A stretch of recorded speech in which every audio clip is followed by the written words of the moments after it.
सुरुवात ते संघर्ष कॉलेजचा पहिला दिवस. मी आकाश, नाशिकहून आलेलो. हॉस्टेलच्या रूम 204चा दरवाजा उघडला. आतमध्ये हेडफोन्स घालून एक मुलगा बसला होता. रूममेट? हो, मी रोहन, औरंगाबादचा. हात मिळवला. बस एवढ्यानं मैत्री सुरू झाली. दुसऱ्या दिवशी ओरिएंटेशनमध्ये एक मुलगा घाईत आला. लेट झालो, काय मिस झालं? सिद्धार्थ, सोलापूर. मग एक मुलगी शांतपणे बसली, नोट्स काढल्या.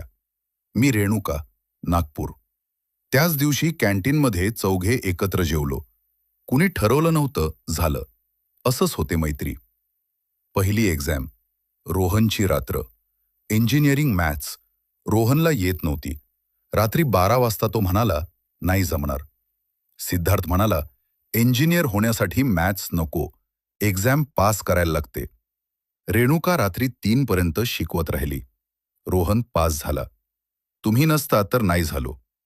रेणुका, तू नसतास तर आम्हाला रात्री जागायचं कारण नसतं. आम्ही तुझ्यासाठी नाही, स्वतःसाठी बसलो. सिद्धार्थचे बाबा आजारी. दुसऱ्या वर्षी सिद्धार्थ 2 आठवडे घरी गेला. आम्ही रोज नोट्स पाठवल्या, फोटो काढून व्हॉट्सॲपवर. तुम्ही हे का करतोय? रोहन, परीक्षेला तू आमच्यासाठी आन्सर नाही लिहिणार, पण तुझी एक्झाम तू द्यायला हवी. परत आला तेव्हा काहीच बोलला नाही, फक्त तिघांना हक केलं. मुलं हक करत नाहीत सहसा, त्या दिवशी केलं. रेणुकाची लढाई. तिसऱ्या वर्षी मुंबईमध्ये इंटर्नशिप ऑफर. घरचे नाही म्हणत होते. मुलगी एकटी नाही जाणार. रेणुका कॅन्टीनमध्ये शांत बसली होती, आतून तुटलेली. सिद्धार्थ म्हणाला, चौघे गेलो तर बाबा नाही म्हणतील का? आम्ही चौघे गेलो. तिच्या बाबांशी बोललो. परमिशन मिळाली. चौथ्या वर्षी ड्रीम कंपनीचा इंटरव्ह्यू. अँक्झायटीमुळे झोप नाही.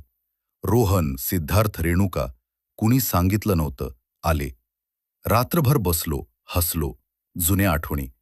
इंटरव्ह्यू दिला, सिलेक्ट झालो. त्या रात्री हॉस्टेलच्या छतावर चौघे बसलो. पुणेचे दिवे. रेणुका म्हणाली, 4 वर्ष झाली, पुढे काय? उत्तर माहीत होतं, वेगळे होणार. पण त्या रात्री फक्त तो क्षण होता. ग्रॅज्युएशन नंतर रोहन हैदराबाद, सिद्धार्थ मुंबई, रेणुका बँगलोर, मी पुणेमध्येच. बस स्टँडवर सोडायला गेलो. रोहन बसच्या खिडकीतून हात केला. बस निघाली. मी खूप वेळ तिथेच उभा राहिलो. पहिल्यांदा खरंच एकटं वाटलं. 3 वर्षानंतर रोहनचा कॉल आला.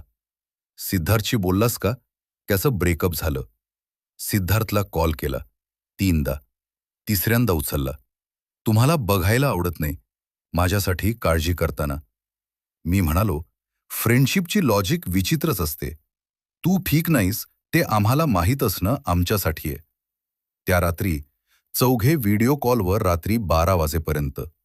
सिद्धार्थ बोलला, आम्ही ऐकलं. ॲडवाईज नाही, सोल्युशन नाही, फक्त आम्ही होतो. तुम्ही नसता तर रात्र खूप जड होती. रोहन, बॅकग्राऊंड चेक केला का? सिद्धार्थ, मॅथ्स येतो का त्याला? मी, तुला आवडतो का? आम्ही तिघे नागपूरला गेलो. ट्रेनमध्ये रात्रभर जागे. सेरिमनीनंतर रेणुका आमच्याजवळ आली. तुम्ही आलात. आलात, तेच महत्वाचं. रोहनचे बाबा गेले. एका सकाळी आकाश, बाबा गेले. त्याच दिवशी आम्ही तिघे निघालो. रेणुका बँगलोरहून, सिद्धार्थ मुंबईहून, मी पुणेहून. रोहनने दरवाजा उघडला. काहीच बोलला नाही. मी शेजारी बसलो, गप्प. खूप वेळ. तुम्ही आलात? हो. तो हळूच रडला. मी खांद्यावर हात ठेवला. शब्द नाही. कधी कधी शब्द नसतात, फक्त असणं असतं.